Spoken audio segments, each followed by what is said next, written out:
Welcome to my YouTube channel. आज मैं आपको क्लास 5th के लिए ईवीएस के चैप्टर नंबर 6 के सभी क्वेश्चन आंसर लिखने बताऊंगी, ताकि कॉपी में लिखते टाइम आपको अलग से कोई वीडियो आगे पीछे करके ना देखनी पड़े और आप बिल्कुल इजीली सभी क्वेश्चन आंसर अपनी अपनी कॉपीज़ में लिख सकें। इससे पहले वाली वीडियो में बच्चों मैंने इसी पूरे चैप्टर को पूरा डिटेल में पढ़ाया था, मगर इस वीडियो में हम सिर्फ क्वेश्चन आंसर लिखना सीखेंगे कि एग्ज़ाम में कैसे लिखोगे कॉपीज़ में इनको। तो बच्चों पेज नंबर 52 पर क्वेश्चन नंबर 1 है। यहाँ पर कहा गया है कि अपने स्कूल के आसपास के इलाके को देखो और क्या आपको उस इलाके को देखकर बताना है कि क्या वहाँ कच्चे मैदान है, पक्के सीमेंट से बनी हुई सड़कें हैं या फिर नालियाँ आदि हैं, और फिर ये जो इलाका है वो किस तरीके का है, यानी कि कच्चा है, पक्का है आपके स्कूल के आसपास का एरिया, जैसे कि ढलान वाला है, पथरीला है या फिर किसी और तरीके का है। फिर बोला गया है कि इस सिचुएशन के अकॉर्डिंग तुमको क्या लगता है कि जब बारिश होती होगी तो इस जगह से पानी बहकर कहाँ जाता होगा, जैसे कि ज़मीन में, नालियों में, पाइपों में या गड्ढों आदि में। तो आंसर लिखोगे कि मेरे स्कूल के आसपास पक्की सीमेंट से बनी सड़कें हैं और ये जो इलाका है ढलान वाला है। अब बारिश का पानी कुछ ही देर में बहकर सीवर में यहाँ से चला जाता है, क्योंकि ये एक पक्का इलाका है, सड़कें जो हैं सीमेंट की बनी हुई हैं। अगला क्वेश्चन है कि क्या तुम्हारे यहाँ कभी पानी की किल्लत हुई है, और अगर हुई है तो किस वजह से पानी की किल्लत हुई है। तो लिखोगे कि हाँ, मेरे यहाँ पानी की किल्लत बहुत बार हुई है। जब दिल्ली जल बोर्ड में तकनीकी ख़राबी हो जाती है तब हमारे इलाके में पानी नहीं आता है। अगला है, यहाँ पर एक सिचुएशन दी गई है कि आपको इन सभी क्वेश्चन के आंसर अपनी दादी या नानी से पूछकर बताने हैं कि जब वो आपकी उम्र में थी तब उनके अकॉर्डिंग ये चीज़ें कैसी थीं। तो जब वो आपकी दादी या नानी आपकी उम्र की थी तो तब उनके घर में पीने का पानी कहाँ से आता था, तब और अब के अंदर क्या चेंजिंग यानी कि क्या बदलाव हुए हैं। तो आंसर लिखोगे कि उस समय पानी नदी तालाबों से आता था और अब दिल्ली जल बोर्ड से आता है। अगला है कि मुसाफिरों के लिए पानी का उस समय में क्या क्या इंतज़ाम होता था, जैसे कि पीने का पियाऊ होता था, मशक होती थी या कुछ और होता था। और आजकल सफ़र में लोग क्या करते हैं पानी पीने के लिए, तो आजकल लोग पीने का पानी बोतल में साथ लेकर चलते हैं। पहले मुसाफिरों के लिए बावड़ियाँ बनवाई जाती थी पीने के पानी के लिए। तो बच्चों सभी question answer hand to hand screenshot लेकर कॉपीज़ में लिखते जाना। अब है पेज नंबर 55। पता करो क्या तुम्हारे घर या स्कूल के आसपास तालाब, कुआं या बावड़ी बनी है, और उस कुएं, तालाब या बावड़ी को देखकर आपको इन सभी सवालों के जवाब देने हैं। जैसे कि पहला क्वेश्चन है कि ये जो तालाब है कितना पुराना है और इसे किसने बनवाया था। तो हमारे स्कूल से कुछ दूरी पर एक कुआं है जो 900 साल पुराना है और यहाँ के स्थानीय लोगों ने बनवाया था। क्या इसके आसपास किसी तरह की इमारत भी बनी हुई है, तो इसके आसपास लोगों के मकान हैं। अगला क्वेश्चन है कि पानी साफ़ है या नहीं, क्या इसकी सफाई होती है, तो इसका पानी साफ़ नहीं है क्योंकि इसकी सफाई बहुत लंबे समय में होती है। अगला है कि यहाँ से कौन कौन पानी भरता है, तो यहाँ से कोई भी पानी नहीं भरता। अगला क्वेश्चन है कि क्या कभी यहाँ कोई त्यौहार मनाया जाता है, तो आंसर लिखोगे कि जब लड़का पैदा होता है तथा शादी ब्याह के मौके पर कुएं के पास आकर पूजा की जाती है। अब है कि पानी कहीं सूख तो नहीं गया है इस कुएं का, जिस कुएं को आपके आसपास आपने देखकर क्वेश्चन के आंसर दिए हैं। तो आपके इलाके में जो कुआं बना है क्या उसका पानी सूख गया है, तो आप लिखोगे कि इस कुएं में अभी भी पानी है, ये सूखा नहीं है। तो ये क्वेश्चन आंसर भी कॉपी में लिख लेना। अब है पेज नंबर 56। चर्चा करो।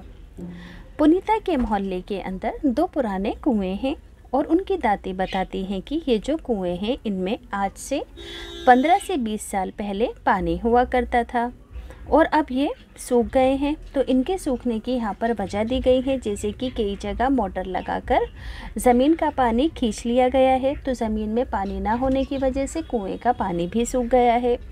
और तालाब जिनमें बारिश का पानी इकट्ठा होता था अब वो तालाब भी नहीं रहे, इस वजह से भी पानी सूख गया है कुएं का।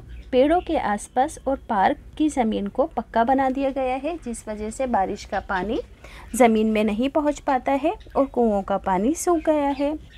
अब है, क्या तुम्हें इसके अलावा और कोई भी रीज़न लगता है कि कुएं का पानी सूखने की क्या वजह हो सकती है? तो आप लिखोगे कि इन सभी के अलावा और भी कई कारण हो सकते हैं, जैसे कि बहुत ज़्यादा पेड़ों का बहुत ज़्यादा कटना और कुएं की सही से देखभाल ना करना। आगे है हाल की बात। आजकल लोग पानी का इंतज़ाम किस किस तरह से करते हैं? तो देखो, आजकल लोग पानी का इंतज़ाम निम्न तरीक़ों से करते हैं, जैसे कि हैंड पंप से, पंप के द्वारा, दिल्ली जल बोर्ड के द्वारा। अब यहाँ पर बच्चों ये जो पिक्चर दी गई है आपको बताना है कि आपके यहाँ इन पिक्चर में से कौन से तरीके से पानी आता है। तो जैसे कि यहाँ पर दिया गया है, देखो, बारिश का पानी इकट्ठा करके टैंक द्वारा, कुओं द्वारा, दिल्ली जल बोर्ड के टैंक द्वारा, बरमे से, है ना। और इसके अलावा और क्या दिया गया है, समरसेबिल के ज़रिए से मोटर लगाकर, तालाबों से, या फिर सप्लाई वाटर दिल्ली जल बोर्ड के द्वारा। तो बच्चों, हम रहते हैं दिल्ली में, तो हमारे यहाँ पानी कैसे आता है? दिल्ली जल बोर्ड के द्वारा टिल्लू पंप को लगाकर पानी की टंकी में हमारे यहाँ पानी आता है। तो आपके यहाँ जिस तरीके से भी पानी आता है आप उस वाले पिक्चर को मार्क कर सकते हो। अब है पेज नंबर 58, चर्चा करो। ज़िंदगी का हक तो सभी को होता है ज़िंदगी जीने का, फिर जीने के लिए पानी भर के लिए पानी मिल जाए, है ना। फिर जीने के लिए या पीने भर के लिए पानी मिल जाए, क्या ये हक सभी को मिल रहा है? और फिर ऐसा क्यों होता है कि बच्चों कुछ लोग बहुत ज़्यादा गहरी बोरिंग करवा लेते हैं और दूसरे लोगों को पानी नहीं मिलता है, या फिर वो मोटर लगवा लेते हैं अपने घर में और आस पड़ोस के लोगों को पानी नहीं मिल पाता है क्योंकि मोटर सारा पानी अपनी तरफ खींच लेती है। क्या ऐसा आपके साथ भी होता है? तो आप लिखोगे कि हाँ, हमारा भी ऐसा अनुभव है कि हमारे कुछ पड़ोसी टुल्लू पंप से पानी खींच लेने के कारण, पड़ोसियों के टुल्लू पंप से पानी खींच लेने के कारण हमारे यहाँ अक्सर पानी की कमी हो जाती है। तो इस क्वेश्चन के आंसर को स्क्रीनशॉट लेकर याद से लिख देना। अब देखो बच्चों, यहाँ पर आपको एक बिल दिख रहा है जो कि पानी का बिल है। तो इस बिल को देखकर आपको यहाँ पर कुछ क्वेश्चन के आंसर देने हैं। तो सभी क्वेश्चन आंसर मैंने यहाँ पर लिखे हुए हैं, पढ़कर बता देती हूँ। बिल को देखो और बताओ कि ये बिल कौन से दफ्तर से आया है। तो ये बिल दिल्ली जल बोर्ड से आया है। अगला है कि तुम्हारे यहाँ अगर बिल आता है तो कहाँ से आता है। तो हम दिल्ली में रहते हैं, इसलिए हमारे यहाँ बिल दिल्ली जल बोर्ड से आता है। अगला है, इस बिल में दिल्ली जल बोर्ड के नीचे दिल्ली सरकार क्यों लिखा होता है। तो बिल में जल बोर्ड के नीचे दिल्ली सरकार इसलिए लिखा होता है क्योंकि जल बोर्ड दिल्ली सरकार का एक विभाग, एक पार्ट है। अगला है कि बिल किसके नाम है, कितने महीने के कितने पैसे देने पड़ रहे हैं। तो ये बिल मोहम्मद उमर और मोहम्मद शुएब के नाम है। लगभग 2 महीने के 368 रुपीज़ देने पड़ रहे हैं। अगला क्वेश्चन है कि क्या तुम्हारे यहाँ पानी के पैसे चुकाने पड़ते हैं।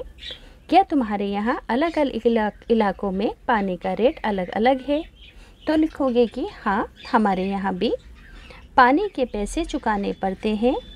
हमारे यहाँ सभी इलाकों में पानी का रेट एक समान ही है, यानी कि एक जैसा ही है। तो बच्चों, स्क्रीनशॉट लेकर सारे question answer hand to hand लिखते जाना। अब है बच्चों पेज नंबर 59। क्वेश्चन है कि तुमने इस तरह की क्या कोई खबर पढ़ी है, लोगों ने मिलकर पानी की परेशानी को कैसे दूर किया। क्या किसी पुराने तालाब या बावड़ी को फिर से ठीक करके इस्तेमाल किया जा सकता है। तो लिखोगे कि हाँ, मैंने इस तरह की खबर पढ़ी है। महाराष्ट्र के एक गांव में लोगों ने एक पुराने तालाब को साफ करके उसमें पानी भरकर पानी की परेशानी को दूर किया था। अब है हम क्या समझे। आपको पोस्टर बनाना है। पृथ्वी पर पानी सभी का है, साझा है, कुछ और ऐसे ही नारे सोचो। साथ ही चित्र बनाकर एक सुंदर पोस्टर बनाओ। जैसे कि मैंने यहाँ पर एक पानी की बूंद बनाई कि बूंद बूंद से दरिया बनता है। अब है एक पानी का बिल लाकर उसके अकॉर्डिंग आपको इन सभी क्वेश्चन के आंसर देने हैं। जैसे कि ये बिल किस तारीख से किस तारीख तक का है, डेट लिख दोगे। इस बिल के लिए कितने पैसे भरने पड़ेंगे, तो ये बिल 250 रुपीज़ का है। इसके अलावा बिल में और क्या क्या आप लिखा हुआ देख पा रहे हैं, जैसे कि मरम्मत, टूट फूट आदि पर हुआ खर्च। तो आंसर होगा कि इस बिल में 100 रुपये का शुल्क मरम्मत के लिए भी लगाया गया है। तो बच्चों यहाँ से इस चैप्टर के सभी क्वेश्चन आंसर कंप्लीट होते हैं।